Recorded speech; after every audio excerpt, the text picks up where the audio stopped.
once told the story of a man who, while surveying the grounds of his home, dug his walking stick into the earth as a reminder of where he wished to one day have an acacia tree, one he could watch from his veranda and lie under with his wife on warm summer afternoons, cooled in the shadow of its white flowers and blanketed in their sweet scent. But when planting season came round and he returned with a spade and an acacia sapling, the man was vexed. The stick he had left had taken root and begun to grow. It was nearly as tall as himself now, in fact, with young, awkward branches and small clusters of frail new leaves. This, on the very spot that was to be his acacia. The man buried his spade into the ground to unearth the strange thing, but stopped. For among the leaves, underneath, he spied a small blossom. It was acacia. Enchantment, some would say, or providence, perhaps. I suppose the only real certainty is that the fellow had lost a perfectly good walking stick. If that's the part you choose to see. The rest is open to opinion. Were it only that some enchantment would step in for us all, to change what we have into what we wish for, to bridge the awkward gap between all of our many befores and afters. Because for every after found, a before must be lost, and loss is, by nature, an unbalancing thing. More unbalancing, however, is to discover your before gone, without an after having taken its place, leaving you merely to wait and to wonder if there is to be an after at all, or if perhaps waiting and wondering are your after in themselves. I wasn't expecting my after to begin that day at my ladies' club. I wasn't waiting for Providence to show itself, or enchantment. I had merely been gazing out of the window, wondering if the rain was ever going to stop, and about what my husband might like for dinner that night, and about the fact that the day before I had wondered the exact same things, and surely would the following day, and the day after that, and the day after, when I came upon the advertisement. To those who appreciate wisteria and sunshine. A small advert placed discreetly in the agony column of the Times. Small castle on the Mediterranean, northern Italy. Heaven. To be let for the month of April. Cook, Gardens, Ocean View. Reply box 11. Words washed over me, filling me suddenly with warm peacefulness. That the advertisement had been placed there especially for me and was pleased I'd found it. To those who appreciate wisteria and sunshine, that's me. But who am I to be reading of Italian castles and Aprils on the Mediterranean? Who am I? But then, why would I bother to read the newspaper at my ladies' club when surely I'll read my husband's copy tomorrow morning after housekeeping? And why would I come to my club at all on a Tuesday, when Wednesday is my regular city day? And surely, why would I notice the lady? That particular lady I see so often at church and was thinking of only moments ago. Providence? Enchantment?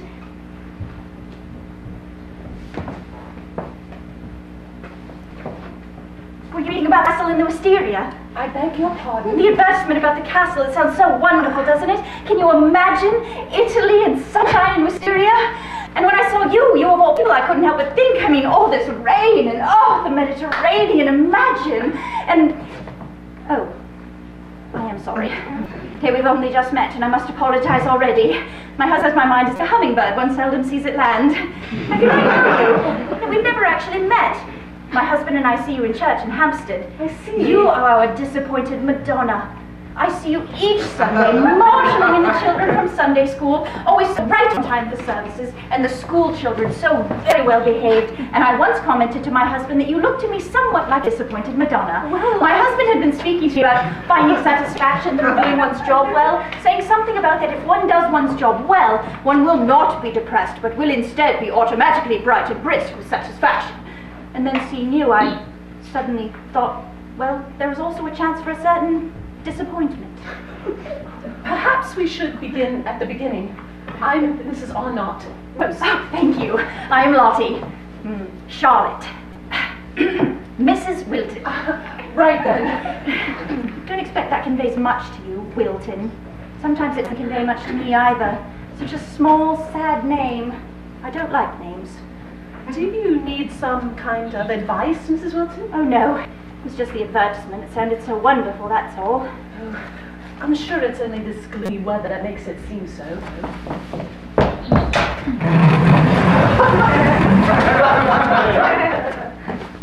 And you were reading it?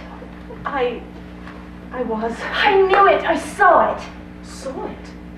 You and the two of us at the castle. Yourself and your husband? Oh no, me and you. Mrs. Wilton? Do you ever see things in kind of a flash before they happen? Never. Really? But when I saw you, I suddenly saw us both, you and me, on the shores of the Mediterranean, surrounded by beauty. Beauty and blissful peace. Really, Mrs. Wilton? And our husbands? I didn't see them. I've never seen Mr. Arnott. Is he with us then? Oh, yes, quite. One never knows these days, so many war widows. Sad times. Perhaps that's why we need something beautiful now, to remind us of the possibility. I did see us, Rose. Well, really, Mrs. Wilton, this is most extraordinary. Isn't it? Isn't it wonderful enough just to think about? April in Italy. And here it is February already. In 2 months, we could be in it all. Well, it's easy to think of such things, Mrs. Wilton, but it's no use wasting one's time thinking too long. Oh, but it is. It's essential. I really do believe that if one considers hard enough, things can happen. I'm not sure I believe that. But you must, even if it isn't true. I've been saving a nest egg from my dress allowance. It isn't much, but my husband himself encouraged me to save it for a rainy day. My husband speaks often of rainy days. My husband speaks often of many things. I could never have imagined spending it on a holiday, but if this is not that rainy day... Oh, money, I fear. Rose, close your eyes and think with all of your heart. Away from Hampstead, from husbands, from this relentless rain, from everything, to heaven. Oh, you really shouldn't say things like that, Mrs. Wilton. It would be heavenly. Well, heaven isn't somewhere else. It's here, within us. We have that on the highest authority. The kindred point to heaven and home. Heaven is in our home. But it isn't. But it is. It is there if we choose, if we make it. I do choose. And I do make it. And it isn't. I've done nothing but what was expected of me my entire life and thought that was goodness. I thought I would be, well, rewarded in some way, I suppose. That's selfish, I know, but it's what I was told. One prepares, is good, and is rewarded. I didn't know how quickly things change. That one must keep an eye on what one is preparing for. In case it no longer even exists. Someone forgot to tell me that. Where everyone is racing to, I don't know. I only know that I've been left behind.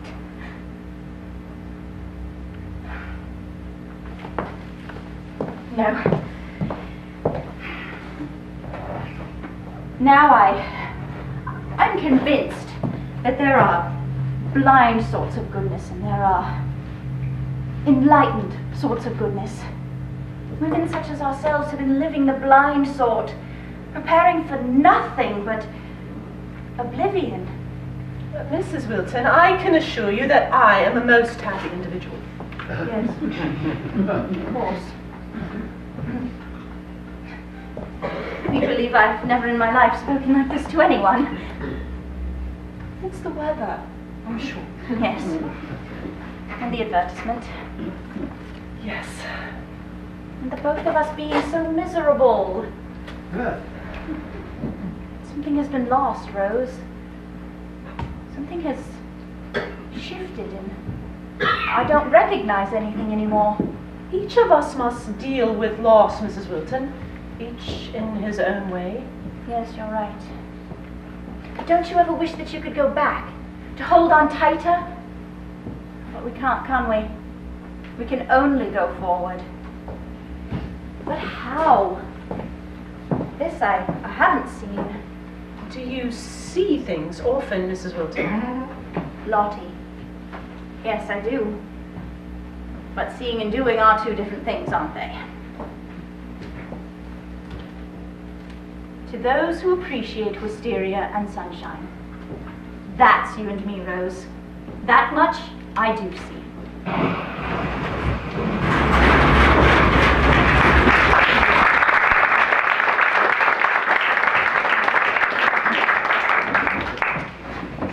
Charlotte, it's unlikely to be late and make us have to hurry so. A wife's impunctuality always reflects poorly on the husband, I believe. Not in one way, then in another. I'm sorry, Belash. At the least, it conveys a lack of concern on her part, and at the most, a lack of control on his. Forgive me, Belash, but I got into a most interesting conversation at my ladies' club. That's all very well, Do you know but... a gentleman from here in Hampstead by the name of Arnott? Why? What has he done? Nothing that I'm aware of. It's quite the usual, in fact. I just thought you might know him through business. Name's not familiar. It will look very bad if we are late, Charlotte. I am sorry, Malash. I wish you would just go without me, really. You know I only feel awash with these artistic sorts. But a family solicitor must show his family now, mustn't he? It's not so important that you enjoy yourself, but simply that you are there. It's just that I always feel so negligible. I never know what to say, and if by chance I do have something to say, it only comes out wrong. If you're asked your opinion, you need merely say, marvelous, or something of that nature, and leave it at that. That's all they want to hear anyhow. Try it. Marvelous. You'll be surprised how far it will get you. It's impressionist again, then. Why? Well, it's just all a bit of a muddle to my eye. Sometimes one just has to take a step back. Have you tried that? And then what? And then, marvelous. Not so much the artists I'm interested in anyhow, but their patrons and sponsors who might be in need of legal counsel. I understand. Might we go to dinner afterward? We'll eat at home. Charlotte, where have you put today's Times? Times, Malash? Yes. You mean the newspaper? Of course Have you taken leave of your senses? What else would I mean by today's Times? Of course that's what you meant. Well? Well, what, Malash? Where have you put today's Times? It seems I forgot to pick one up. I shall miss it now. Yes, well, perhaps in future it would be best if you picked up your own Times. But you pick up my time, Charlotte. I see no reason to change procedure now. You need merely be sure to remember. Oh, yes, but... Case closed, my dear. Case closed.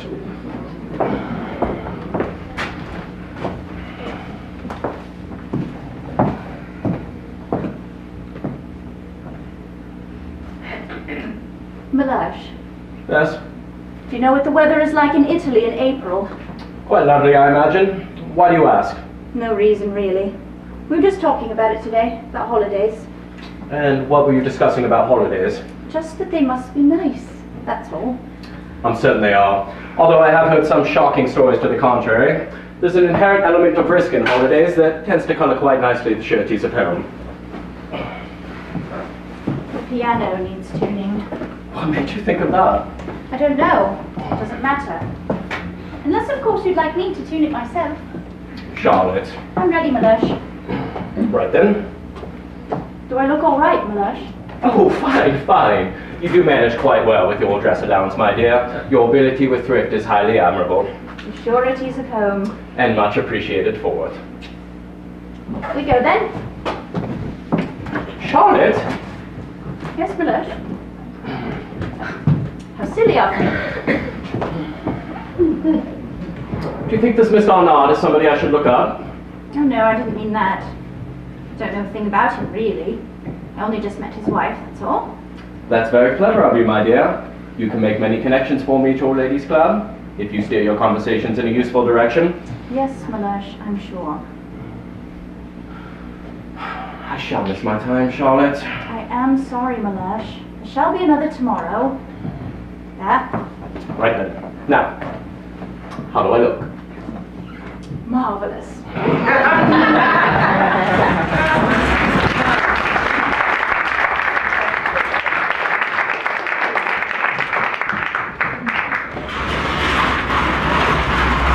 Ma, he's making eyes at me. Ma, he's awful nice to me. Frederick, Ma, Rose, you're here. here I am. And there you go, it seems. Who is it tonight? The Bacon Cadis's party for my new book. Oh, that should be a posh set. Hurry and you can join me. Wouldn't that be comical? Madame du Barry has all the appearances of being my most successful book yet. Even more so than Pompadour. The Bacon Cadis's never invited me for Madame Pompadour. Sin must have taken a step up in respectability if even the Bacon Cadis's have asked for the pleasure of meeting Miss the Florinaise. Sin cannot take a step up, Frederick. And you know how I feel about that name. Florinaise. Even you must admit that as a pen name it's most imaginative. Your imagination has never been in question. Yes, well, don't dislike that name too much, darling. When God comes to browse through my literary over, he'll damn Florinaise straight to hell. But you and I shall be spared. There was a time when you laughed at my humor, Rose. You could light up a room when you laughed. That was before. Before my books, you mean? My poetry never afforded charity. Your church should be thanking Madame du Barry. Those boots you bought the school children this winter, stout with sin. I wasn't talking about your books. You were a good poet, Frederick. And Frederick Arnott is a good name. To whom? To me. Rose, I'm a weak and wicked man. I wish you could forgive me that. You are not wicked, Frederick. You're right. Florinaise is wicked. I'm merely weak. It's just that, well, one should not write books that God does not want to read. Madame du Barry has nothing over Mary Magdalene. I assure you. Is everything funny to you? No, darling, it's not. God knows. Does he? We are judged by our actions, Frederick, not our intentions. And what of those who say we are loved all the more for our humanness? I would say that they are mistaken. Here, you've lost your tie. I have it.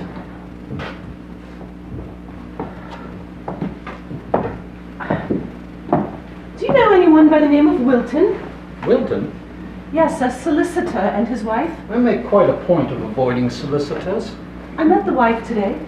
A most unusual woman. Really? She spoke of heaven and home Oh. and of loss.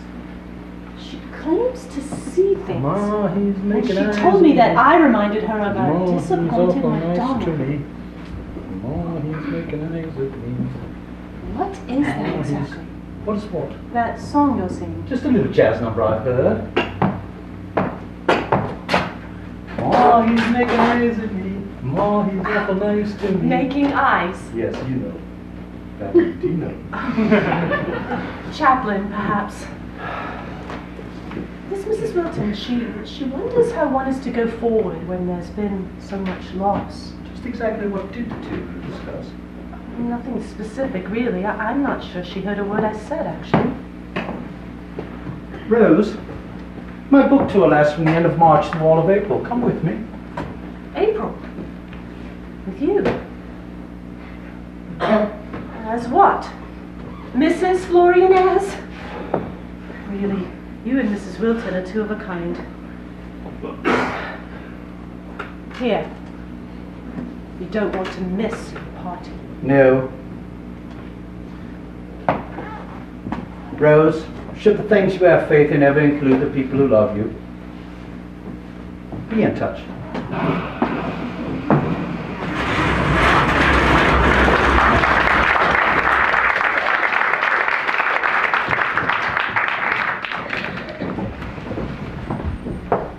Mrs. Arnott! Rose! Mrs. Wilton! I'm only a moment. I told Mellersh I'd left my gloves in our pew. Lying to your husband, Mrs. Wilton? In our father's house. Oh, but I wasn't lying. I really did leave them, so I wouldn't be lying. I got it, Rose. A reply to our inquiry about the castle. Please, we really must talk. It's from a Mr. Anthony Wilding of Knightsbridge. It smells of cinnamon. Cinnamon? Isn't that delightful? But brace yourself. £60 for the month of April. Mrs. Wilton, I know it would be a stretch for both of us. corresponding with someone we know nothing of. We've gone too far already. Rose, And all this talk of money. Please, it's been grand dreaming of all of this, but no further. but Rose, I've made up my mind, Mrs. Wilton. Lottie. And if it's only the money, then I have an idea. It is not only the money. I thought perhaps if we advertised for traveling companions. Companions. Ladies. There must be dozens of ladies in our situation who would enjoy sharing such a holiday. Not that we'd want dozens, of course, but another couple, say, would certainly ease the burden. Please, we really mustn't discuss this here. It's wrong. I feel as if we're plotting. But we are. Plotting our escape. Have you lost something? One of the school children somehow misplaced his boots and his stockings during the services. Put thy shoes from off thy feet, for this is holy ground. Well, Angus O'Shea is no Moses, as any number of schoolgirls will tell you. Rose. You've taken leave of your senses, Mrs. Wilton. Don't say that! Stop with your nest egg.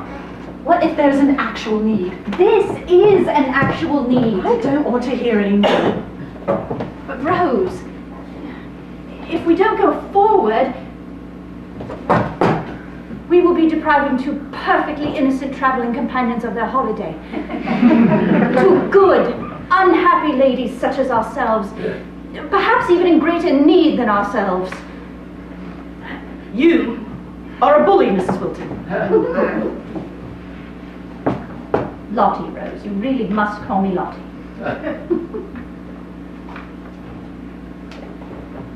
We will not be responding to Mr. Wilding. But I have. I've sent him my nest egg as a deposit. Lottie! You really must.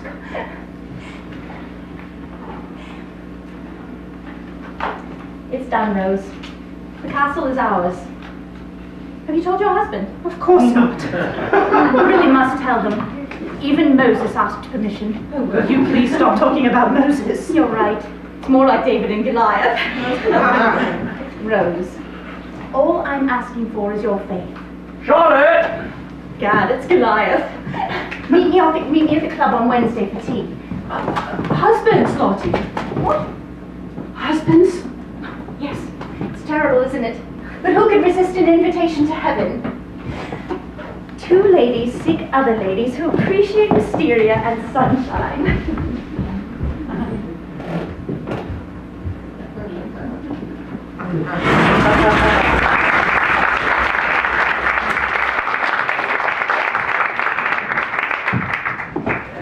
Two ladies seek other ladies who appreciate wisteria and sunshine. We were so pleased to receive your reply, Lady Bramble, although we never expected that our advertisement would attract someone such as yourself.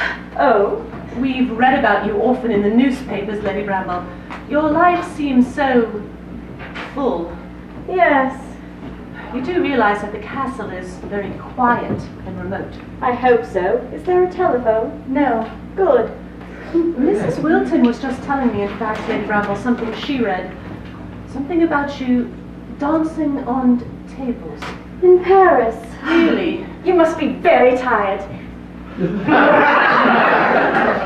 Whenever I see models such as yourself, I always see a certain weariness. Modernity being such a shifty beast. Yes. Have you received many replies to your advertisement? 2 hours surprise, I'm afraid, only 2. The other is from a Mrs. Clayton Graves. Do you know her, Lady Bramble? I don't believe so. You know so many people. That's just it. Mother insists on my knowing everyone, or on everyone she knows knowing me.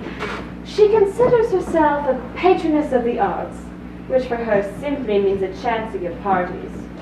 An opportunistic group of artists, always grabbing and making eyes. They never miss a party. Now she's collecting writers, the sorriest lot yet. trying to create what's lacking in their own lives. Do you know any writers? No. I'm in great need of escape right now, from all of it. We are of like minds then, Lady Bramble. Mrs. Arnott and myself are escaping too. What? Escaping? You aren't wanted women, are you? Oh no, Miss Lady Bramble. We're not wanted at all. We're simply here on holiday. And I believe the castle will be the perfect place. Yes, it had seemed so to me as well. I had replied to the original advertisement actually, but was answered that someone had already placed a deposit. Oh, I do hope that we haven't spoiled your plans, Lady Bramble. No, I really didn't care. A month in them had seemed appealing, but quiet surroundings and simple company may prove most acceptable. We may pale in comparison with your usual acquaintances, Lady Bramble, but I can assure you that Mrs. Wilton and myself are by no means simple. Oh, I never meant that you were. What I meant was... No grabbing! Precisely. What I really meant, I suppose, is that you aren't men. Yes. Well, that is true. With men, it would be impossible to be as unrestricted as I like. Unrestricted. Part of what intrigued me about your advertisement is it would be quite a novelty, really, to be among lady friends. I haven't many. Oh, and why do you think that is, Lady Bramble? Perhaps at the end of April you can tell me, should I join you? Isn't this rain a nuisance? Oh, yes. May I offer you a cognac? It's 11 in the morning, Lady Bramble. Yes. May I ask you something? Of course, Lady Bramble. Were your husbands lost Lost? in the war? Oh, no. Our husbands were not lost at all, Lady Bramble. Isn't that funny? You look like widows. Had I seen you on a street corner, I would have been inclined to give you a donation. Lady Bramble. I should like to join you at the castle then. Grand. And should we find that things don't work out, I shall simply move on and you may keep my payment in full. But that would be unfair to you, Lady Bramble. And it will work out, Lady Bramble. You'll see. I'm quite sure we're all going to be the very best of friends. Better than friends. Sisters. Well then, let's start then by not calling me Lady Bramble. Mother's Lady Bramble. Call me Lady Caroline. Lady Caroline. Well, alla Italia. To Italy. All'Italia.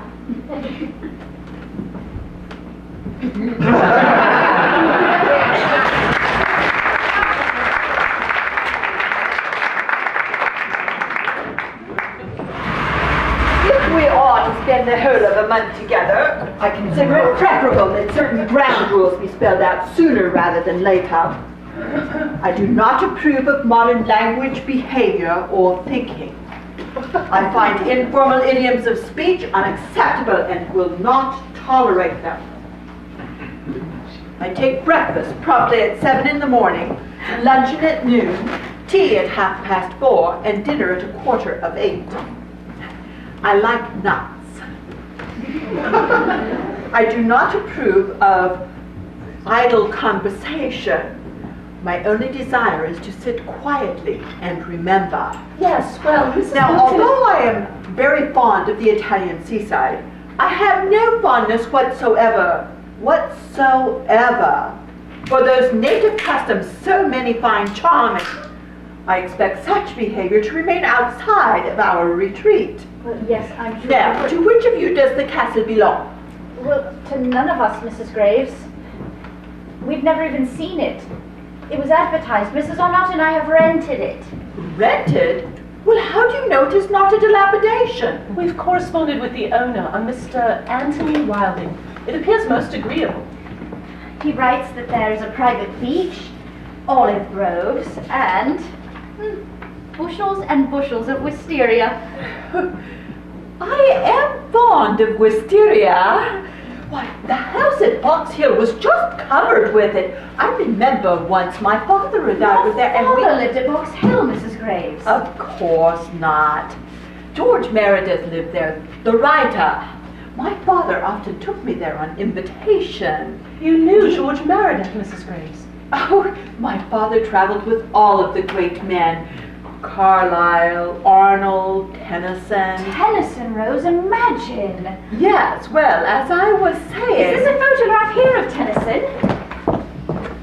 No, that is a photograph of Mr. Clayton Graves, my late husband. A sizable difference, I assure you. That is a photo of Tennyson. And I am the little girl there in pigtails, which, oh, I might add, gave the great one no small delight. He often remarked... Did you know Keats, Mrs. Graves? Lottie, Keats? Yes, John Keats, the poet. No, I did not know Keats, Mrs. Wilton. And if that is the direction in which you are headed, I regret to inform you that I am also unacquainted with Shakespeare. Of course. The immortals seem so alive, don't they? One sometimes forgets they are dead. Many of them for quite some time. It's just that I thought I saw Keats the other day. That's all. Saw Keats? Yes, crossing the street in Hampstead in front of his house. Oh, Mrs. Graves. But I suppose that was his ghost, naturally. Do you have references? Shouldn't we be the ones asking for references from you, Mrs. Graves? Well, if you must, you may communicate with the President of the Royal Academy, the Archbishop of Canterbury, or the Governor of the Bank of England. See. Is that large portrait of your father, Mrs. Graves? Yes, that is himself. But we were speaking of references. And the other is your mother? My mother, Mrs. Wilton, that is the good Queen Victoria. I don't think references are nice things among decent English women. We needn't distrust each other. We're not Americans. References bring an atmosphere into our holiday plan that isn't quite what we want, Mrs. Graves. Good day. How are the expenses to be divided? £15 each for rent plus food. A real bargain. Well, I'm a very old woman and I don't eat much, so... Well, that would be your choice to make, Mrs. Graves. Well, perhaps we can catch our own, Mrs. Graves. How are you with a bow? Your advertisement clearly stated that there would be a cook. My stick prohibits me from entering kitchens. Well, there is a woman by the name of Costanza. Costanza? £15? Really? I think 10 would be much more reasonable under the circumstances. 15, Mrs. Graves. 15 is fair. The wisteria is guaranteed. Oh, Mrs. Graves, Mr. Wilding has assured us that we shall have wisteria. I shall waive the references. But no wisteria, and I expect a deduction. Thank you, Mrs. Graves. You've been most...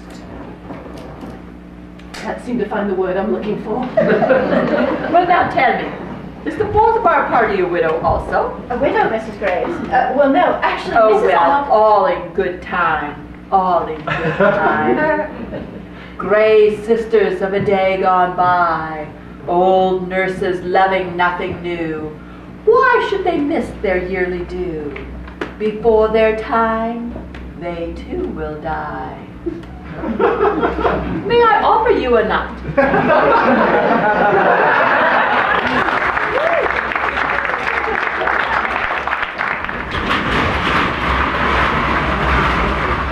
Oh yes, the wisteria is everywhere as advertised. You can see some of the view of these photographs here. I took these myself, I'm afraid. You'd hardly mistake them for professionals. It's a small castle, but of course it has most of the modern improvements, as an estate agent would say. Its name is San Salvatore. San Salvatore. Oh, it sounds sacred, Rose. What is that there, Mr. Wilding? What, Mrs. Orma? That. That, I'm afraid, appears to have been my left thumb. But had it not been there, it would have been a view of the sea and of the lower garden. The castle has both upper and lower gardens, with a lovely terrace in between. Oh, view. Postcard of the village below. Mezzago. Mezzago. Mezzago. I like your face, Mrs. Arnott. But here, let's make you comfortable.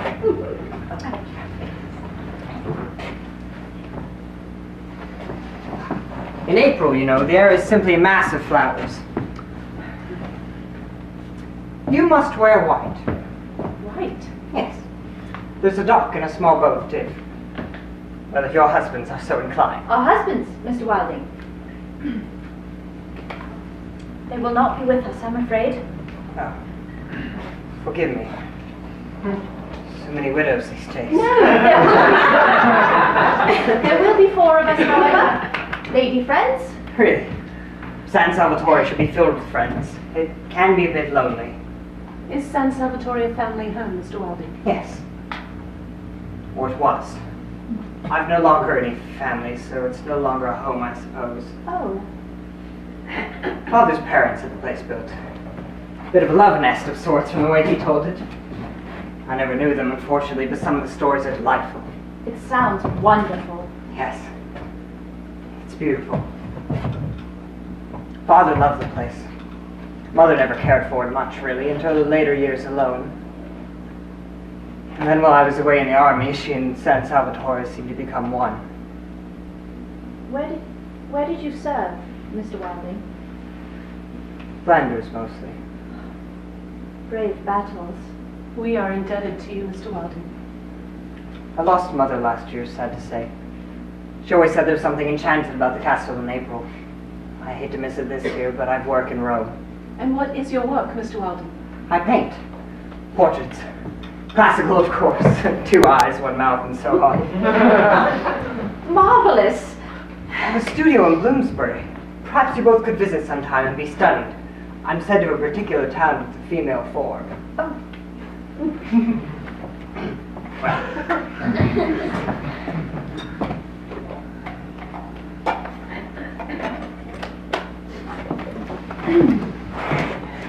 Our final payment, Mr. Wilding.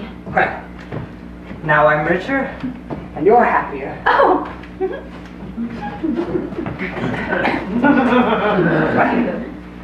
What would you say to celebrating our union, as it were, over a cup of hot tea? Oh, that would be lovely. That's very kind, Mr. Wilding. Good. Now, I have plain English black, or for the more daring, a Moroccan blend that I'm fond of, with just a dash of cinnamon that goes by the rather audacious name of indiscreet. Oh my. The indiscreet sounds most intriguing. Wonderful. And for you, Mrs. Arnott? I shall have the black. Right. Now, you must tell me all about these friends you were taking. Well, we don't know too much about them, really. We took your lead, Mr. Wilding, and placed an advertisement. Oh?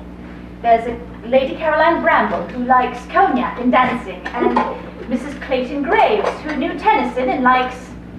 Nuts! How interesting. Well, I'm certain you will all find San Salvatore to your liking.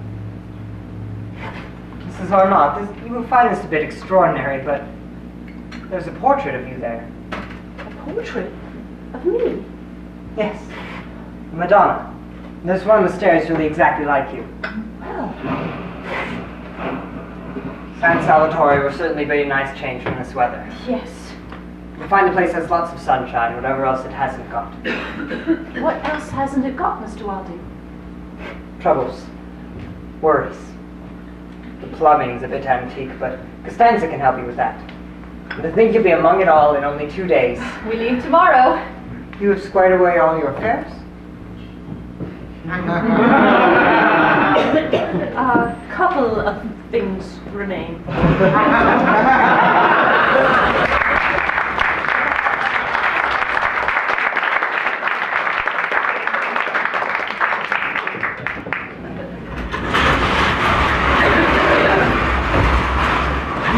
Well, now I am the fat cat tonight, aren't I? All my favorites for dinner. Was everything to your liking, Melage? Oh, quite delicious, my dear. One would think this was a special evening of some sort. And perhaps it is. Well, now, you're up late. Yes, Frederick, there's something I'd like to speak to you about. May I speak to you about something, Melage? It so happens I have something to speak to you about as well. You tell me yours first, then I'll tell you mine. Could it wait until morning? Once again, Mr. Ayers was a success, and once again, Mr. Arnott is exhausted. No. You go first, Mellersh. Very well. Sometimes I think a little less attention would still do the trick, really. And perhaps a little less champagne. No, that helps. What's the last one? You're asking me about holidays? Well, yes, Mellersh. It's funny you should mention that. I wonder if I might have some money. I believe it will surprise you to know that I'm taking you. So that's it. Some extra money, I mean. Taking me, Mellersh. To Italy. What is it this time? Boots or Bibles? I'm going away, Frederick. Did you hear me, Charlotte? I said I was taking you on holiday.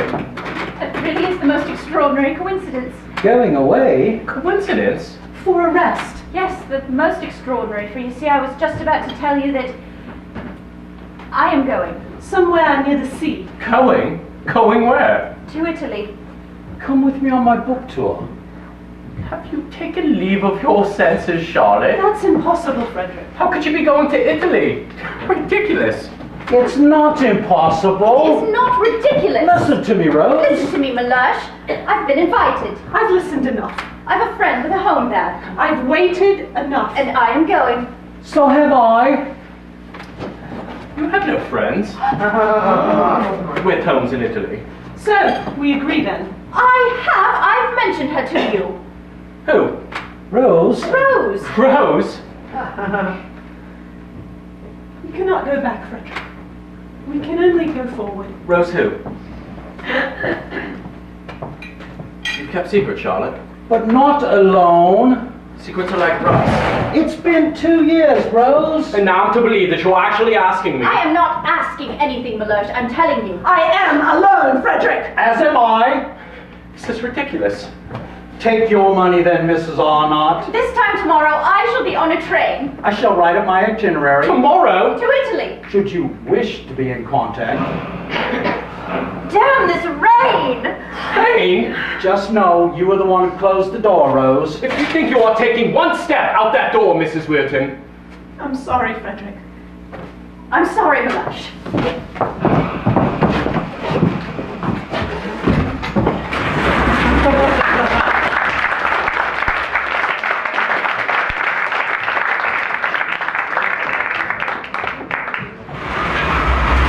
Smarito. Mi scusi, mi sono smarito. No, I'm lost. Feminine. Mi scusi, mi sono smarita. Mellersh? And it's only a tunnel, Lottie. Tunnel. Tunnel. We crossed the Italian border. I can't tell. It's so dark out. We're running so late. I wish we were there. We're in God's hands now, Lottie. Can't see a thing. Where's the window damp? It's raining. I'm sure Italian rain is better than English rain. We were expected hours ago. We'll never find our way alone. When we get to Genoa, Mr. Wilding said we need only ask for Mazzago. Met Zago. Why do they pronounce it Met-Zago? It doesn't have a T.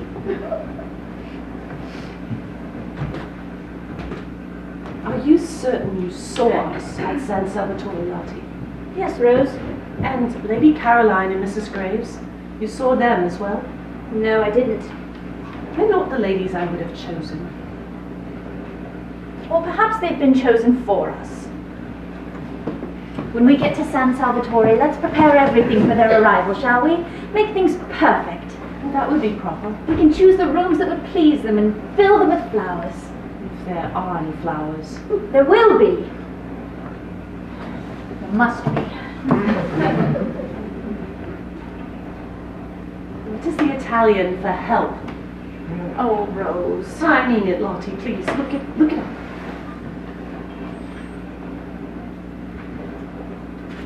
How do we stop the train? We can't stop the train, Rose. Oh, I'm sure if we just tell them that there's been a dreadful mistake. This is not a mistake. I told you, I was a happy individual. I was. I am. happy.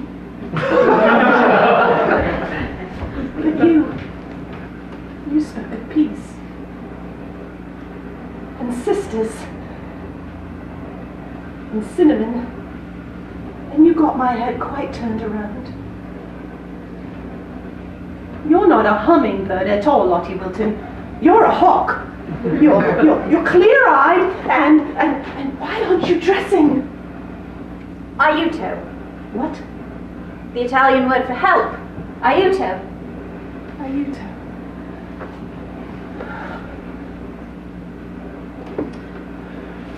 It isn't fair, Rose. To think that we should be so happy and we're not. Husbands. Husbands. Aiuto.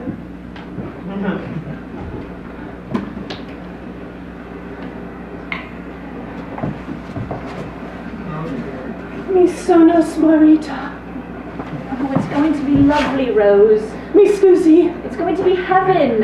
Perdonami. Sunshine. Aiuto. Wisteria. Aiuto. Aiuto. What have we done, Lottie? What have we done? I don't know, Rose. But whatever it is, we've done it.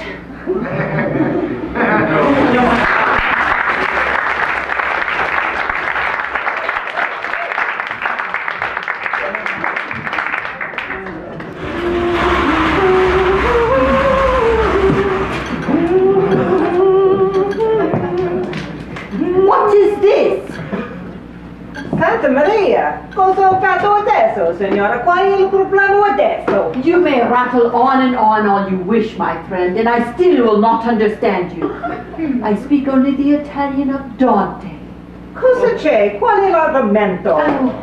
Lady Caroline, would you please determine from Costanza the origin of this milk? The origin, Mrs. Grace? Yes. You mean the vendor? I mean the animal. Il latte è buono, donna Carolina. Sì, la signora. Vorrebbe sapere che tipo di latte è questo, Costanza. Che tipo di latte, signorina? Il latte, non capisco. La signora vorrebbe sapere l'animale. Animale è una mucca, naturalmente, donna Carolina. Grazie, Costanza. Sono spiacente per il problema. Oh, il problema non è con voi, signorina. Male. What was she saying? Nothing of concern. Cow. What? It's cow's milk. Apparently Italian milk also comes from cows. You look as if you had nothing on underneath. I haven't. How very imprudent and how highly improper. But there are no men here, so how can it be improper? Have you noticed how difficult it is to be improper without men? God is a man, Lady Caroline. God is a man. Oh, Good morning. Lady Caroline. You've arrived. Mrs. Graves, yes, late last night. With that clothing, apparently. Oh, ladies, excuse me. Yes, excuse us, Mrs. Graves. Lady Caroline, we hadn't thought you'd arrived. Here we are. Yes. Not that we're not happy to see you, it's just a great disappointment. Well, what Lottie means is that, well, we planned to give you such a welcome. We were going to choose the nicest rooms for you. We've done that. And we were going to make them all pretty for you with flowers. Costanza has seen to everything in her way. Mrs. Graves and I arrived yesterday morning. Together. Oh, Rose, look at this place. When I woke this morning, I prepared myself to accept whatever I found, but I couldn't have imagined all the flowers. Snapdragons and periwinkles, daphnes and iris, lavender and cherry trees, and wisteria, Mrs. Graves, simply tumbling over itself. Yes. And sunshine. Oh, heaven. Look up heaven, Rose.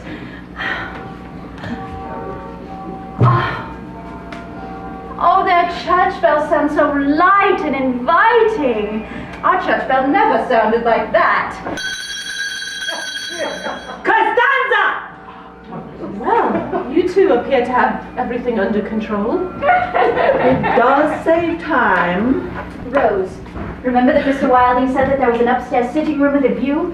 Let's go first thing after breakfast. I suddenly want to write to everyone I know. That is my sitting room, Mrs. Wilton. Your sitting room? Yes, I am an old woman and I need a place to myself. But it is a sitting room, Mrs. Graves. Oh, there's another room available for you and Mrs. Wilton. It is downstairs in the back near Costanza's room.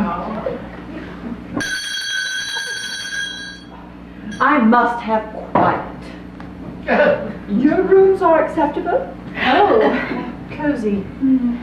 Well, my room had 2 beds in it, so I had one of them removed. It was filling it up unnecessarily. So that's why I have 2 beds in my room. There were 2 beds in my room as well. Oh, that must be Lady Caroline's second bed. She had hers removed also. I see. What was it, Rose? What? Heaven.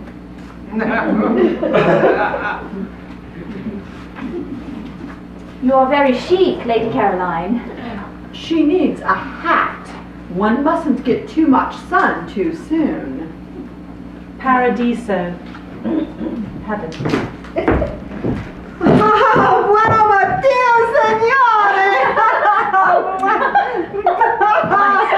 signore! Scusatemi. Sì, signora. Time for breakfast. Adesso? Breakfast. Sì, breakfast. Colazione. Capitalista. I have seen to it that breakfast is delayed 1 hour for your arrival. It will not happen again. Come, ladies. We must be punctual. Else Costanza will take it as a sign that she too may be lax. Mrs. Graves! Yes. About the sitting room. What? We're only too glad for you to have it if it makes you happy, Mrs. Graves. We would never have suggested using it had we known. Not until you had invited us, anyhow. As I'm sure you soon shall. Do pull yourself together.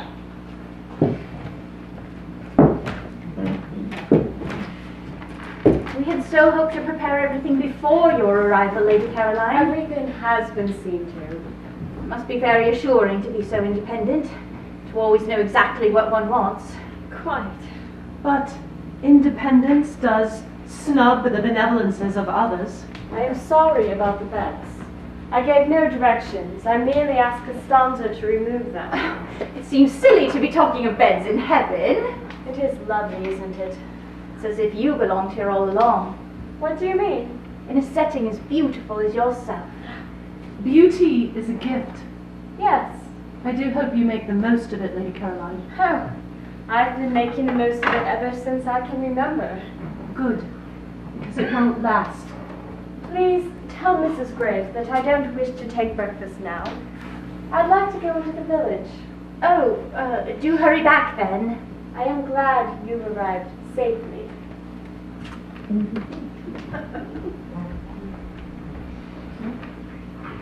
Oh, Rose, we haven't been punished. We've been blessed. She's treading on the periwinkles. Oh, well, they're hers as much as ours. It doesn't seem right. One mustn't question in heaven, it isn't done. And we've been displaced as hostesses. None of us is hostess. Here, we are all equal. Smell the fragrance, Rose. It's positively sensual. Lottie. It makes me want to kiss someone. You know who would love all of this? Who? Never mind. Oh, that woman! Mrs. Graves doesn't yet know that she's in heaven. Take it in, Rose. Paradiso. Our first day in heaven. And Gabriel here to greet us. Paradiso!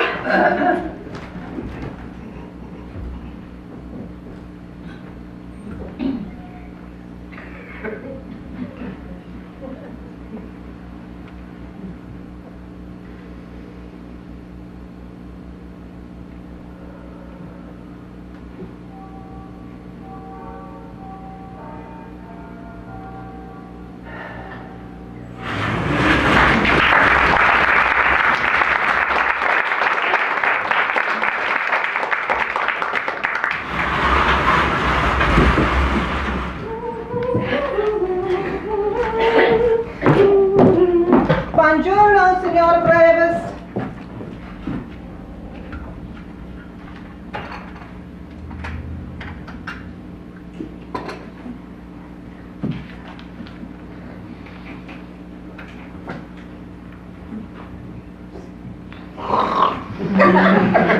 Tay? Oh, yes, yes.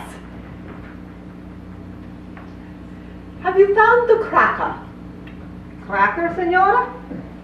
The nut cracker? For the nuts? Ah, see, the cracker. No. Latte? Thank you.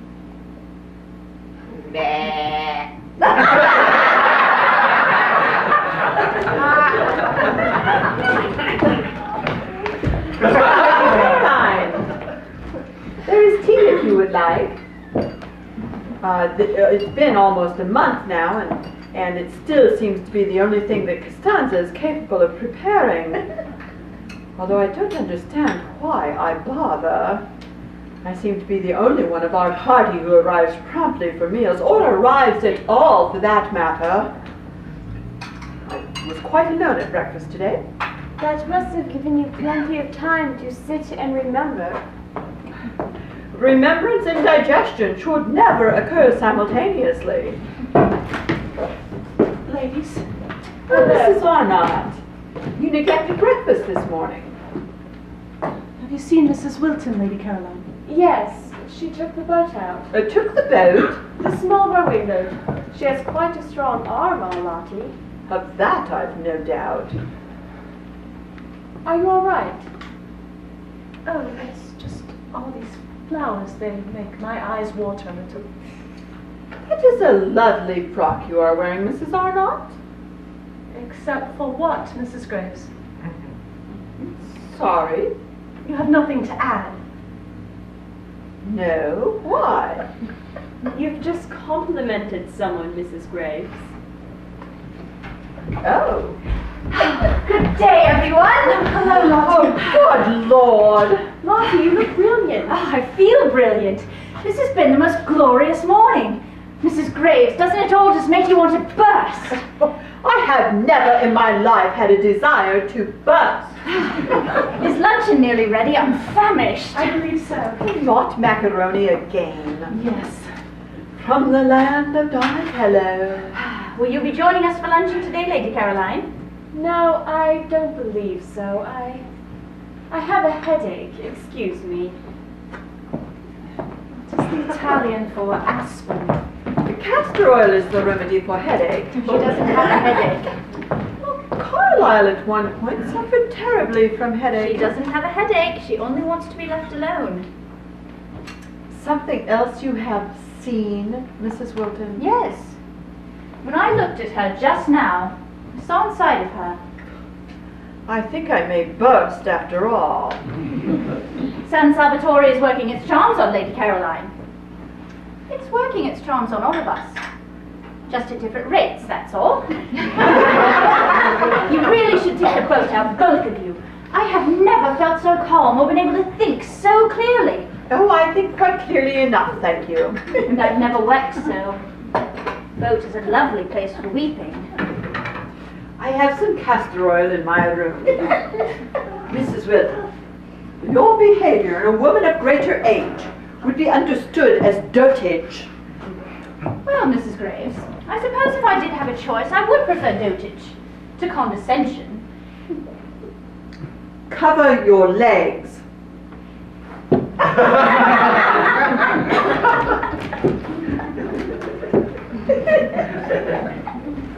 Isn't it gorgeous to be part of all of this, Rose? The dandelions and the lilies, me and Mrs. Graves, all let in, all welcome. Honestly, Lottie, you make Pollyanna ill. I can't help it, Rose. For the first time, I feel such a part of everything. And what about me? You must open yourself to it, Rose. You're angry. Yes, I am. That's good. You're also independent. Well, perhaps you don't want to be independent. I do. 9 days without husbands. Perhaps that doesn't suit you, Rose. I've a confession to make myself. Ever since we arrived here, there hasn't been one moment I wasn't thinking of Mellersh. I dreamed about him last night. Mellersh? Frederick. Frederick, so that's his name. And I forgot to say my prayers. Well, your dream was your prayer. That is not what one prays for. Physical love, you mean? Honestly, Lottie, Mrs. Graves is right. Sometimes you really are too much. I can't help it, Rose. I don't know how else to be. But it's selfish. I am a particular challenge, as much as Mrs. Graves, and as much as poor Mellersh. Poor Mellersh, are you hearing yourself? Yes, I hear myself waking every morning to that second bed staring at me. I've been a miser, Rose, rationing my love. What are you saying? That we must forgive our husbands and ourselves and get on with things.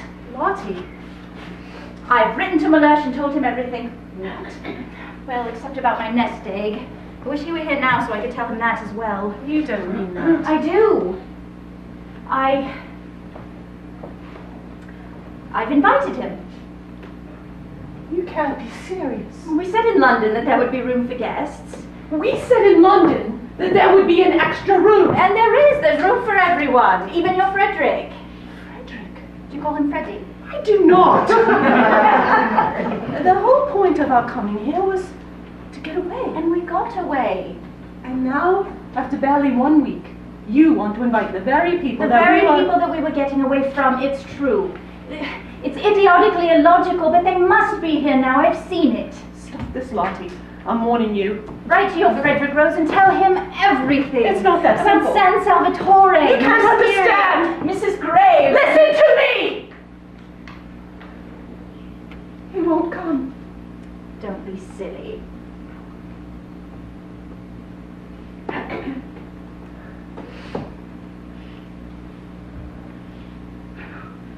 I lost a child, Lottie. I lost my child. Our child. Oh, Rose. It's been 2 years. No. 2 years of trying to understand. Such a punishment. Oh, Rose.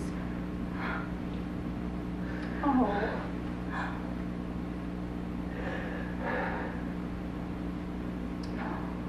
I can't pretend to know what you're feeling. But I do know that you're not alone.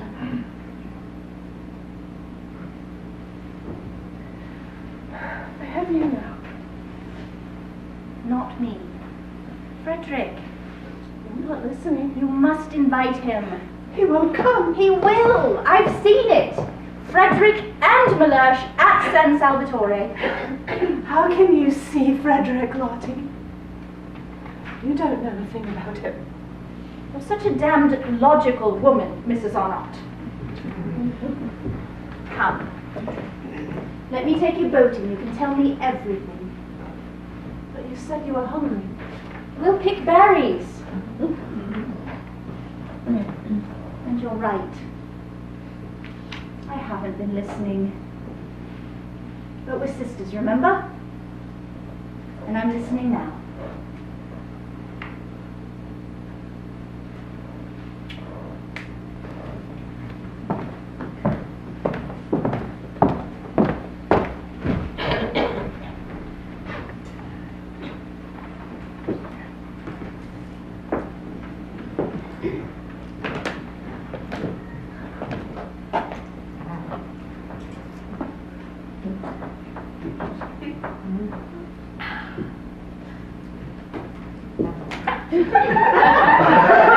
Castor oil?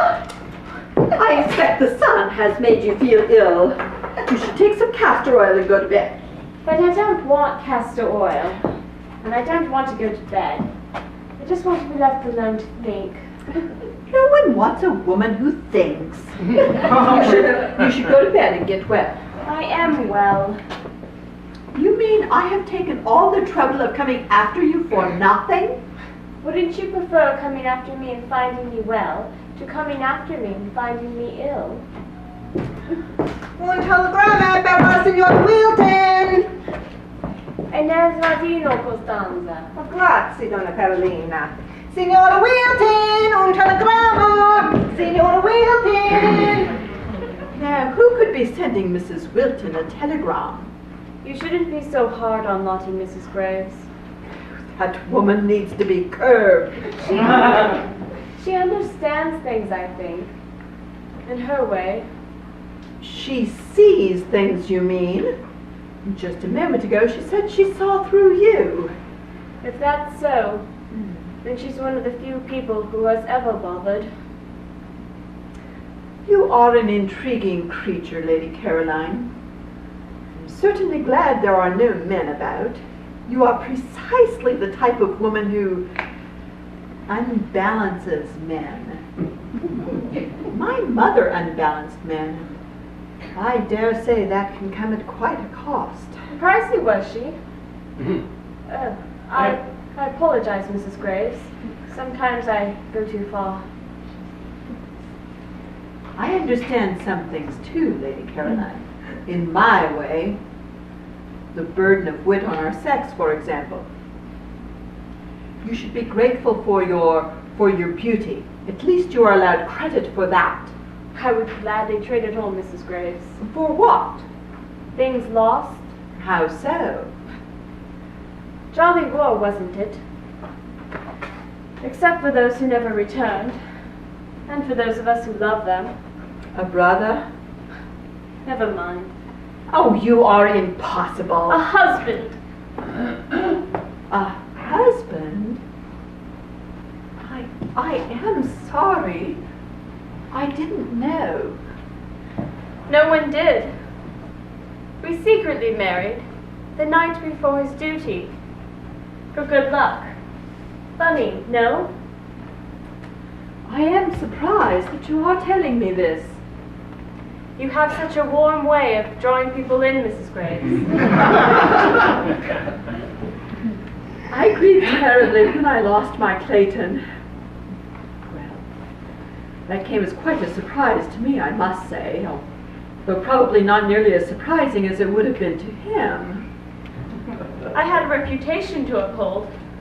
I danced instead. You never found another? Another? We are the moderns now, Mrs. Graves. There is always another. When the wine has been spilt, there is still the dregs. Artists who want to mold me, photographers who want to capture me, and writers. Well, what woman wouldn't want to be studied, annotated, indexed? They all adore you, I am sure. They don't even know me. And are you certain the fault is theirs? To be fair, there is one. Are you familiar with Florian Ayres? Oh, that writer, Florian Ayres? Mother's latest social acquisition. Oh, romantic biographies. Indeed. Salacious. Wildly successful. Oh, good God. I had a dog once who chased his tail. And? People praised him, too. But Florian is sweet, really. And sad somehow. A lost soulmate, perhaps. A lost soulmate. I am restless today. You've gotten some sun, Mrs. Graves. It becomes you. Lady Caroline, Mrs. Graves! Lady Caroline, about this cognac. Paradiso! Don't trade everything for that. Paradiso, Lady Caroline, Paradiso, Mrs. Graves. Oh, good God. Oh, ladies, ladies. What is it, Lottie? It's wonderful, that's what it is. I'm sorry this is without warning, but I'm having a visitor. What? But we came here to escape people, Lottie. Oh, yes, I know, but I don't want to escape him anymore. Him? A man? Yes, a man. Mr. Wilton. A relative? A husband. Oh, Mrs. Wilton, if this is another one of your ghosts, I just don't... No, Mrs. Graves. It is my husband. In the flesh. He left from London last night. But you are a widow. Oh, she said nothing of the kind, Mrs. Graves. Lady Caroline, will you help me with Costanza to prepare the spare room? One moment, please. Am I to understand that you are planning to reserve the only unoccupied room in this castle for the exclusive use of a member of your family? Yes. Why the spare room if he's your husband, Lottie? Oh no. If I share my room with Mellersh now, I risk losing all I'm feeling. Don't you see? Actually, I do. By all means, let's give Mr. Wilton the spare room, Mrs. Graves. Any other arrangement would be scandalous. And Rose is going to write to her husband. Another husband? Yes, I am. Is there nobody here who is what they claim to be? But there is only one spare room. Oh, Rose won't mind sharing hers with her husband. Written all over her. There was nothing in our agreement about husbands. Mrs. Arnott, you must not write to him. As you wish, Mrs. Graves. I'll telegraph him. Then I shall invite a visitor also. Oh, who, Mrs. Graves? Tennyson or Carlyle? Kate Lumley!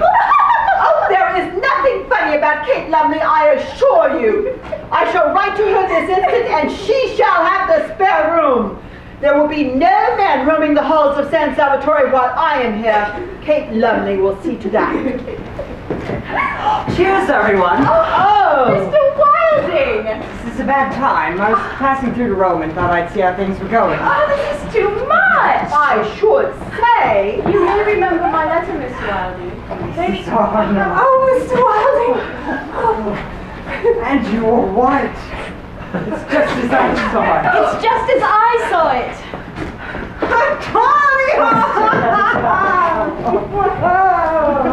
Oh, bambino mio! Good God! Pazza!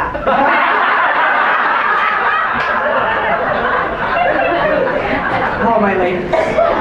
San Salvatore. Oh, really? This must be the Mrs. Graves you told me of. Mr. Wilding. For whom I brought, all the way from London, a bag of the finest English walnuts, which I shall gladly trade for a few hours of your lovely company, and the promise of hearing your golden memories of the great Lord Tennyson. Oh. Well, do make yourself at home.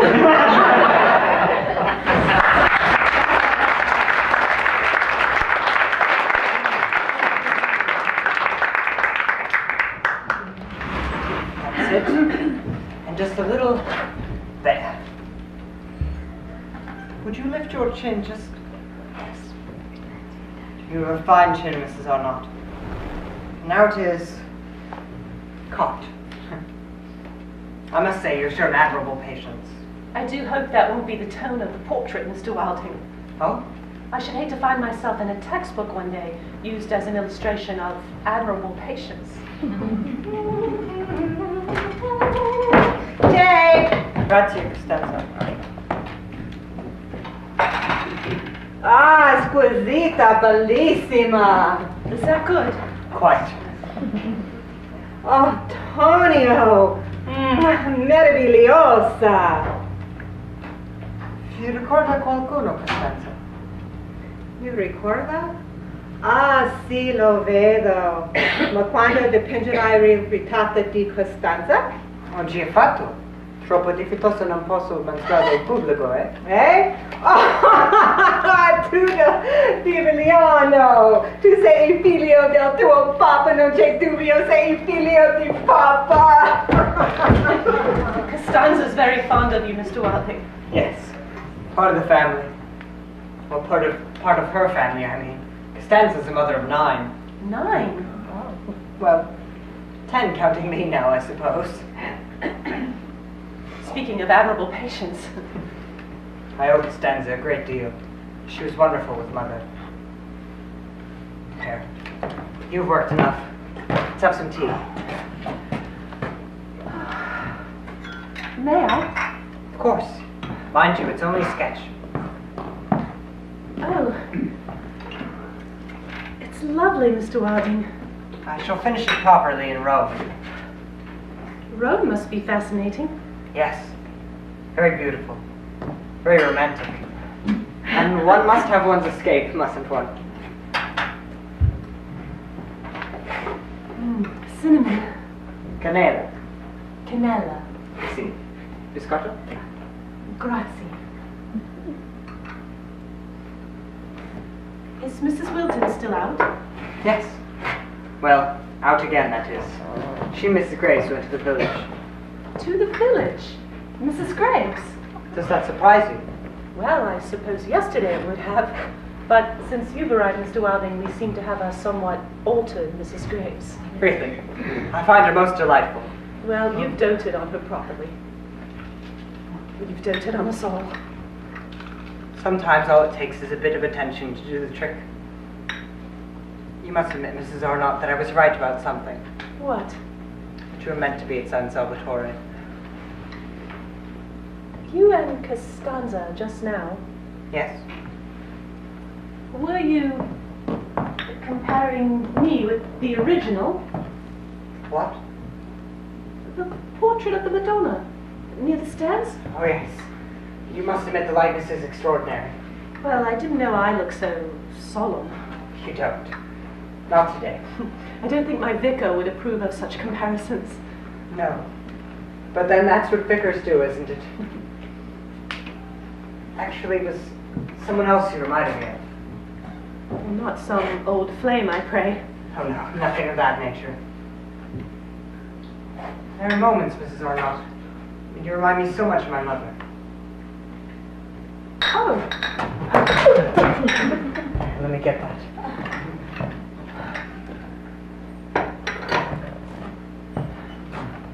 I know you were very close with your mother, Mr. Wilding.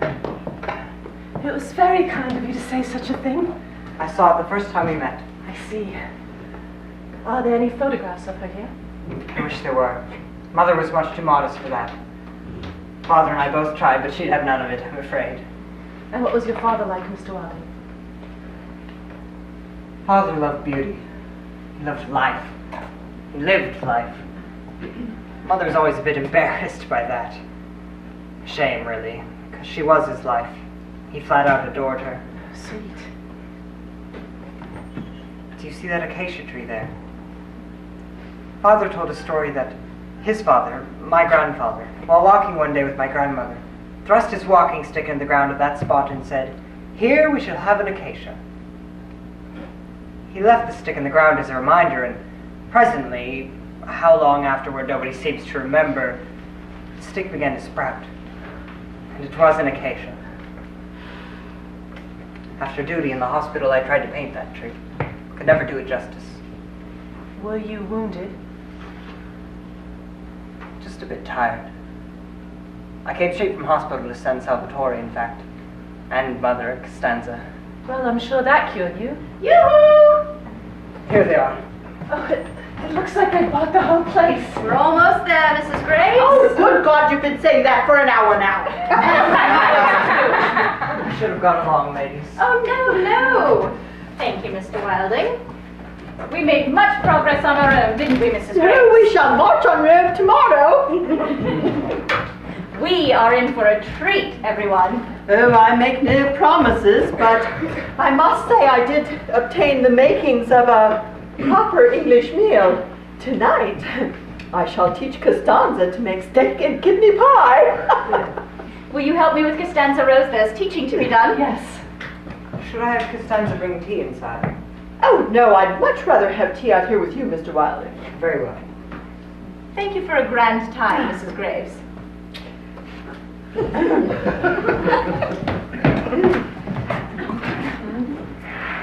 And thank you, Mr. Welding, for everything. I haven't done anything. You have.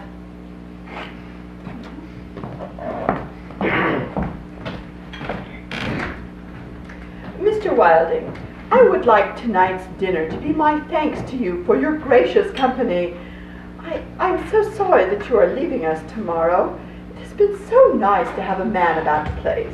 I'm glad to see that San Salvatore agrees with you. Oh, how could it not?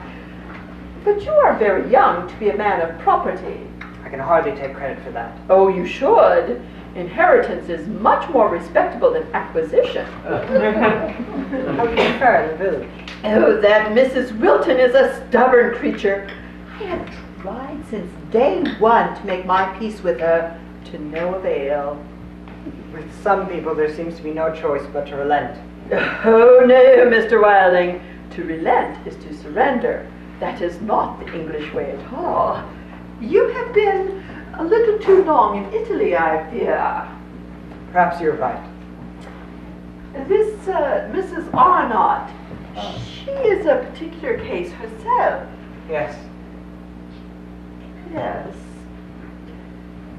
Tell me, Mr. Wilding, what do you think of Our Lady Caroline?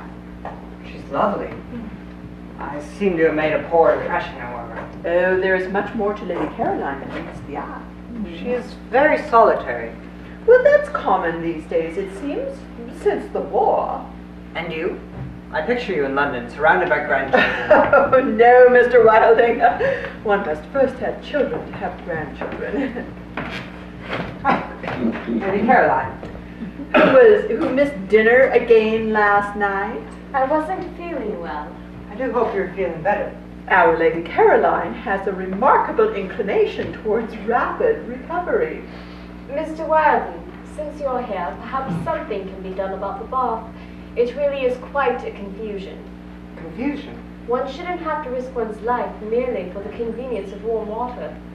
Oh yes, the heater. It is a rather ancient system, but should present no danger at all if done with just a little Italian patience. It is a danger, Mr. Wilding. Am I understood? I shall look into the matter before my departure. Senor Graves! Oh, I am needed. May I be of some help, Mrs. Gray? Oh, well, you could lure Mrs. Wilton out here, so I need not contend with her in the kitchen. Mrs. Graves, you'll stick. Oh, imagine that.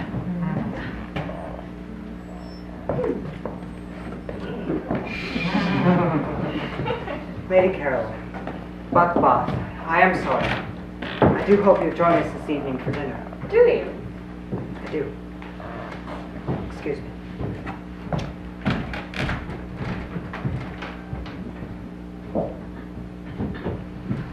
Un biglietto di visita, donna Carolina. Okay. Good God. In entrata. Volete ok per favore, Costanza? Sì, sì, signorina.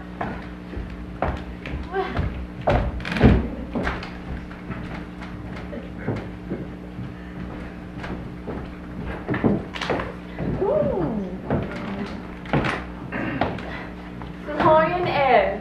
Ah, Caroline, I had no idea if I was at the right place. You naughty boy. I was on my book tour anyhow, and so I thought I would look in and see how you were doing. I don't recall your book tour extending to Italy. Yes, we had a dozen really, but I was already in Lisbon. You're a wicked thing, Mr. Ayres. No, just weekend too. Didn't Mother tell you I was doing a rescue? Yes, she did. That's why I hadn't intruded early in the day. I thought you would probably sleep all day and get up just in time for tea. I couldn't help myself, Caroline. Grazie, Costanza. Uno in più per cena? Sì, grazie. What did you say? I told her to add you to dinner. Mother didn't send you, did she, Florian? Oh no, on my word, Caroline. I wanted to have a month that was perfectly blank. And now I've interrupted. I feel all a jumble. Perhaps it's a good thing I came then. There's a jazz club in Genoa. I was given the name something Annie, Lenny, Chenny. I'm told it's quite the thing. I'm so tired, Florian. You, Caroline? have you taken up art now? I don't know what to do anymore. Nothing a little jazz and gin won't cure now, is there? Speaking of which, I seem to be a bit dry at the moment. Any refreshments here about? There's tea. Yeah. Here. This will help. There's my girl.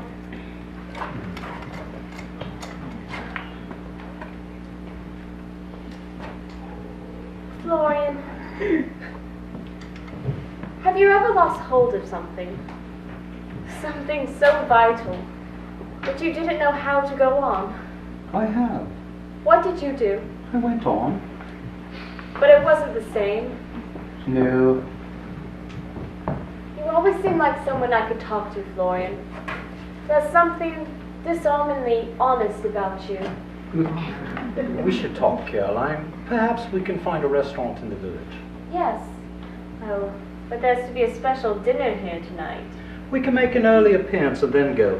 Yeah. Well, if you lie down and rest a bit then, let me go change. I could do with the rest. It's really quite the climb up from the village. There was a motor car at the station, but the driver was so busy arguing with some other chap. So many English in Italy this time of year. Well, rest. And then you can regale all of us at dinner with stories of your tour. All of us? I hope I haven't interrupted anything. Ladies, tell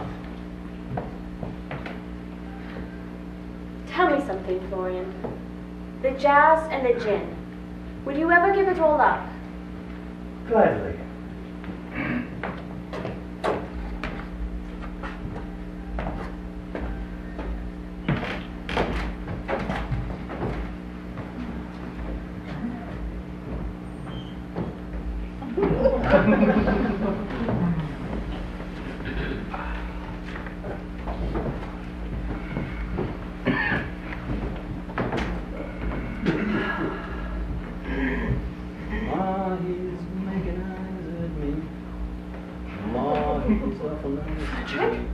Rose? Frederick? Rose? Rose! Frederick! Frederick, when did you start?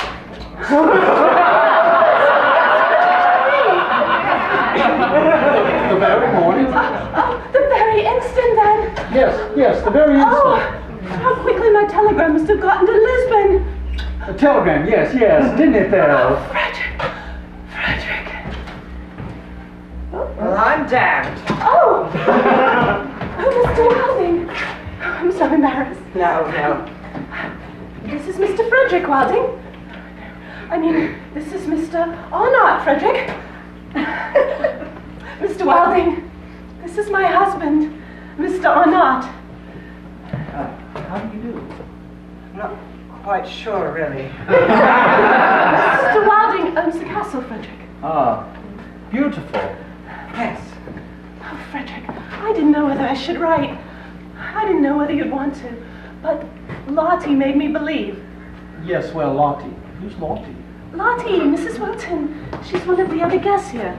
She's from Hampstead as well. And there's Mrs. Graves. I don't know what you'll make of her. And then there's Lady Caroline Bramble. Really? Lady Caroline Bramble?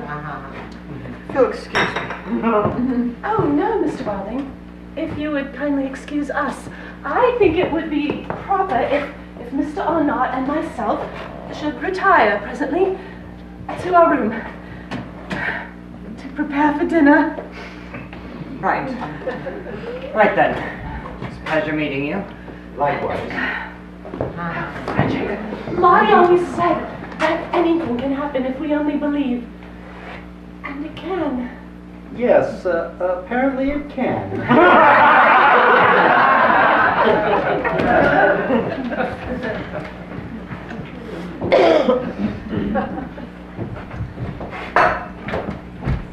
Tonio, un altro.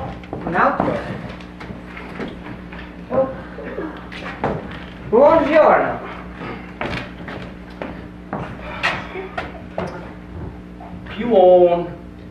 Gio, Ned. Pa.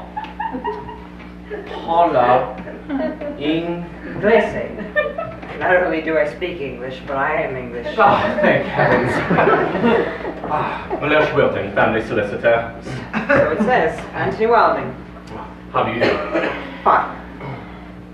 You are a relative of Mrs. Wilton. You could say that.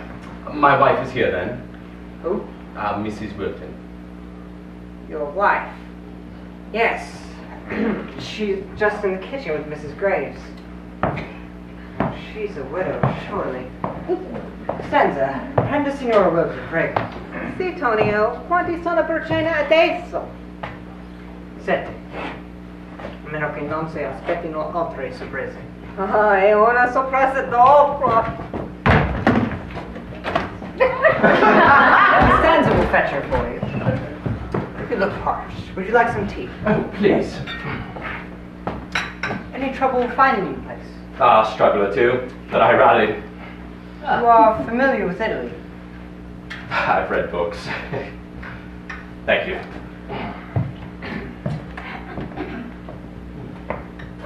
My wife wrote that this was to be a party of 4 ladies. Yes. And you? I suppose I'm what you call the landlord. Oh, you're the owner of the place. Yes. My wife also wrote that Lady Caroline Bramwell was among the guests. Yes. Well.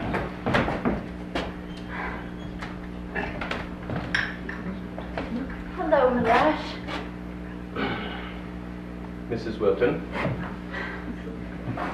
Oh, Mellersh, welcome. Surely. Have you and Mr. Wilding introduced yourselves? Surely. Are you all right, Mr. Wilding? What? No. I mean, yes. Bye. Suppose I better go check on the steak and kidney pie. Witness. So glad to see you, Mellersh. Really? You couldn't meet me at the station? I had so much to do in the time. San Salvatore has a way of making one forget all about the time. Forget about time? Absurd. It's not absurd, Mellersh, you'll see. I would like to pay my respects to your hostess, though, Charlotte. Hostess? Yes, is Mrs. Arnott, who invited you here. There's something I haven't told you, Mellersh. There appear to be many things you haven't told me.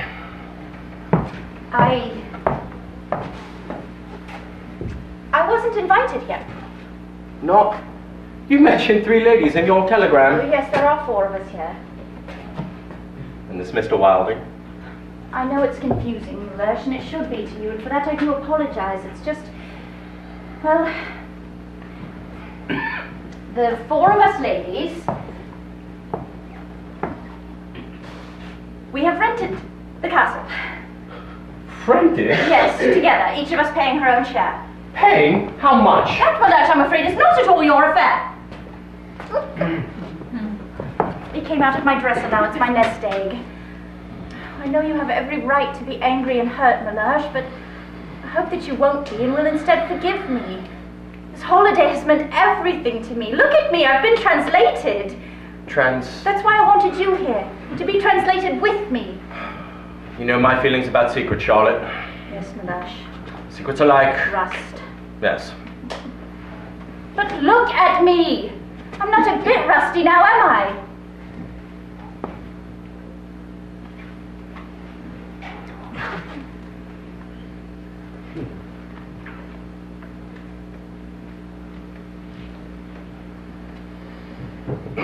Well,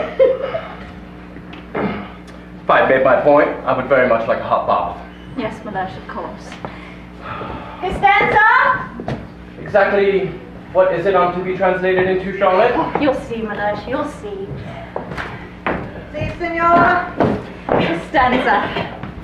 Signore Wilton, my husband Costanza, Signore Wilton wants a hot bath. Bath. The Italian for bath is Bagno, my dear. Here, let me tend to it. Io voglio un bagno caldo. Are you certain she understands Italian? Io voglio un bagno caldo. Bagno. Bath. Il signore vorrebbe un bagno caldo. Precisely, I think. Bagno caldo. Un momento, signore. Santa Maria. Bravo! Bravo! Grazie. Grazie. This is a beautiful place, Charlotte. Oh, I knew you'd like it. But I'd like to speak to you about the company you're keeping. Oh, well, Malash, I Lady assure Caroline Bramble. Really, Charlotte. you. Yes, but You've been very clever, my dear. clever. Yes, I planned precisely what I should say. Oh no, but you mustn't disturb Lady Caroline. Oh, I shall be the soul of discretion. This is not a business trip, Malash. No, but... Malash. Bagno pronto, signore. I'll prepare your things. Thank you. Now, Malash, you must be very careful with the bath. It's very old, so you mustn't turn on the fire Thank you, Charlotte. Bagno pronto, you say? Bagno pronto. Very well. Thank you. Grazie. Un bagno è molto vecchio e pericoloso. Pericoloso. Sì, pericoloso. Pericoloso.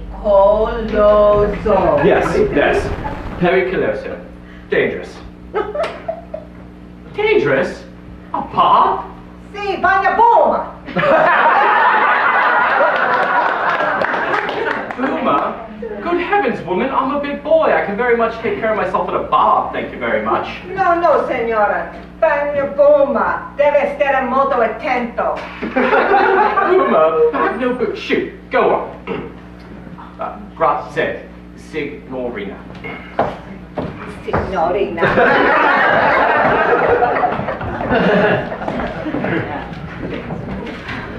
Costanza! Paradiso, Costanza! Paradiso!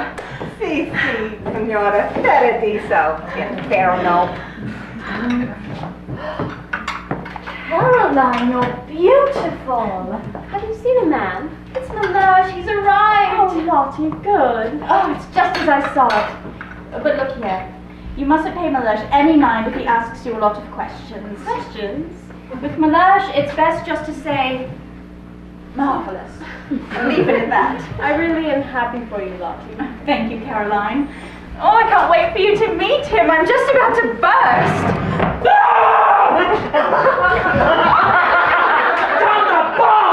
Bagno pericoloso, bagno boom. Charlotte! This is most inappropriate, Malash. I can say as much.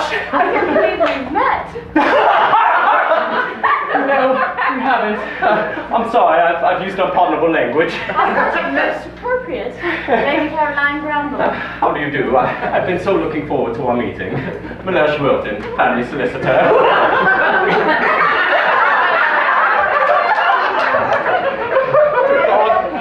May I introduce to you Mrs. Now you've met nearly everyone, Malash. How fortunate. Pleasure is all mine. How do you do? Signore. Say. Well, this has all been very well, ladies. Perhaps another time.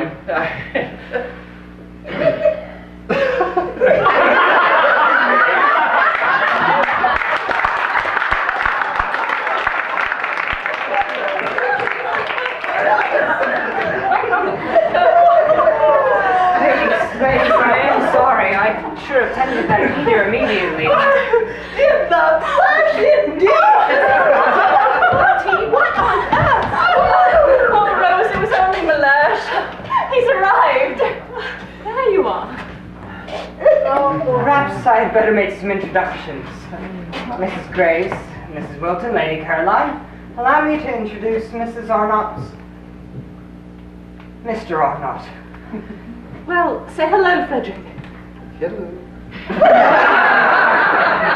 Gosh, my boy, one mustn't get too much sun too soon. Isn't that right, Lady Caroline? Yes, Mr. Arnott. We must find you a hat.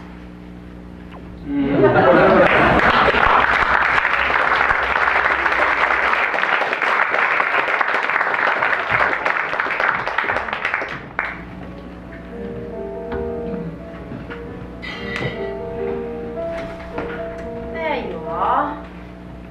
Having a lovely time inside. What's the matter, Caroline? I was looking for ghosts. They're everywhere, aren't they? Yes. Mr. Wilding was asking after you. Mr. Wilding is very charming. As is your Mr. Wilton. Thank you, Caroline. Should have never gotten him started on that piano, though. He plays beautifully. Oh, he does, doesn't he? Did you see the full moon? Somehow everything seems full tonight. It's love. Yes, I suppose it is. The whole place reeks of it. I'll be leaving tomorrow, Lottie. Oh, Caroline, no. Ladies, There's coffee inside if you'd like. Oh, full moon. Beautiful. It must be great comfort to be so adored, Mrs. Arnott. Oh, You and your husband have been making eyes all evening.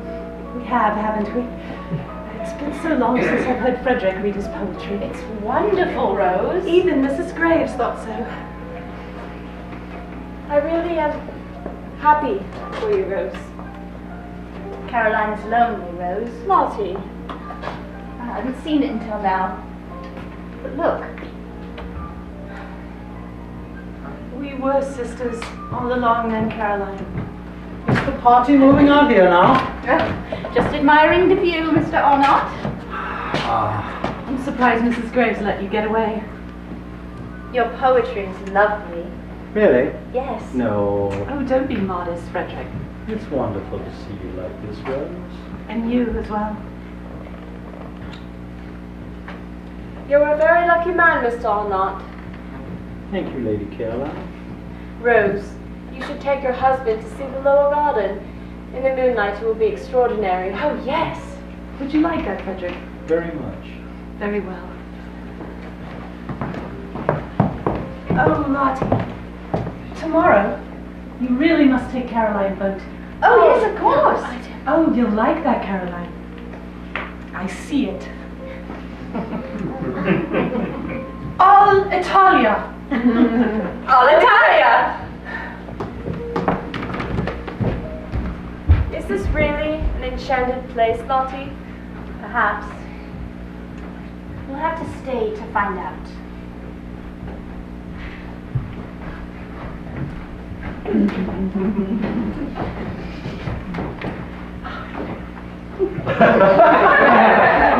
I don't know if London is quite ready for Costanza's steak and kidney pie, but for a first effort, I thought it exceptional. Oh, look, gentlemen, sirens. You know, you might find this a bit fantastic, but the one bears a striking resemblance to my wife. Melush. Lady Caroline, we've hardly heard a word from you all evening. You weren't feeling ill again, I hope. Only thinking. No, Lady Caroline is very fond of thinking. I was thinking of what a wonderful host you've been, Mr. Wilde. Yes. We should have proposed to toast to you at dinner. Is there nothing that can convince you to stay with us a while longer? But I've already packed my things so that Mr. Wilton may have the spare room tonight. The spare room? Oh, no, Mr. Wilding. Mr. Wilton will be sharing my room, of course. Well, then I would be honored. Spare room, Charlotte? And what of Kate Lumley, Mrs. Graves? Have you written? Oh, Kate Lumley? Oh, no, no. Oh, what Kate Lumley would think of macaroni alone, I can but wonder. But, Mr. Wilding, Have you told Lady Caroline the story of the acacia? No. It's a lovely story, Caroline. Perhaps you can show her the tree itself. I would like that. Very much. As would I.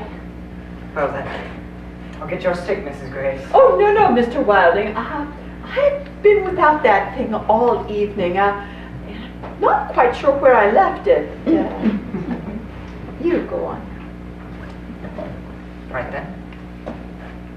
I'm afraid I've been remiss in my duties as host, Lady Caroline. Been here 2 days now, and I scarcely know a thing about you. You must not read the newspapers, Mr. Wilding. No, I don't. You should. You never know what you'll find. There, that's better. Perhaps you would read to us from some of the works of your great friends. Yes.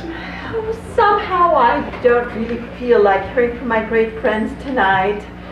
It's strange, but they always seem to say the same things, don't they? But surely their wisdom. And their beauty. Yes, they are wise and beautiful, and it would be great folly ever to forget them. But they have one disadvantage. They're dead. At the very least, we all share the luxury of promise.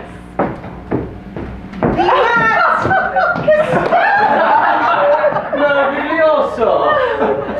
Trying to get her into these things of mine was like trying to get a cat into a sack. Oh, and the nuts! Well, look at the nuts. She shelled them all, taking the fun out of it. Oh. Mr. Wilding, might you be charmed to the piano one last time before I retire? Nothing would please me more. Then I shall be waiting for you. And please, both of you, remember, do be prompt for breakfast. For colazione. Marvelous!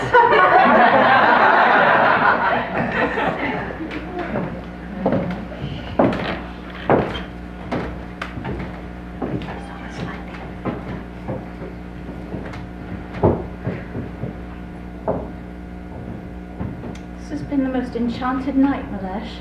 Yes, it has indeed been nice. Have you been to our room this evening? Not since dinner, why? Somebody decorated from floor to ceiling with flowers. Really? Yes, gave me quite a fright. Oh, Malesh, look! What? Oh, the roses are love-making. The roses? The Arnotts. Is Mrs. Arnott familiar to you? Mrs. Arnott, no. From church. She's our disappointed Madonna. She. Fancy that.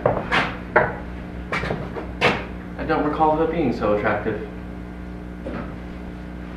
She's bloomed again.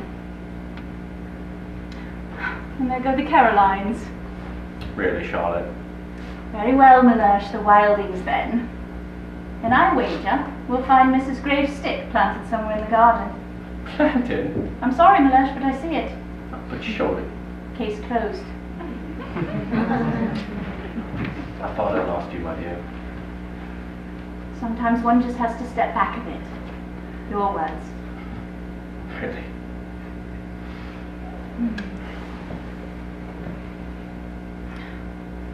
It's just a shame all of this has to end. What could possibly follow such an enchanted April? I should think, perhaps, an enchanted May.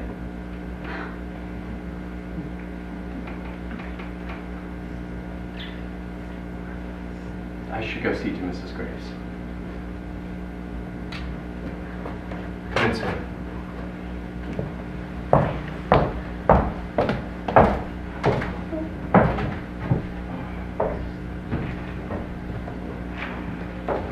To those who appreciate wisteria and sunshine.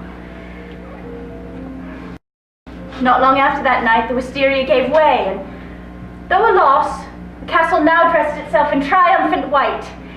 There were white stocks and white pinks and white banksia roses, syringa and jessamine, and above all, the crowning glory of Mr. Wilding's acacia. The season had passed, and would pass again. And what I see now is that, enchantment aside, what had really been handed down that month was a lesson in gardening. The wisteria would return the following April. We all would, in fact. And there would be a wedding, and a new child. And Kate Lumley. But that first April, we had only just planted our futures. And on our final day, as we reached the bottom of the hill and passed through the castle's gates, a great warm wind blew through and against our backs, as if to blow away all of our befores forever, now that our afters had begun. And with the wind came all the scents of San Salvatore, the sea and the gardens, cinnamon and macaroni. And dancing among them, white blossoms, breaking free, falling like rain.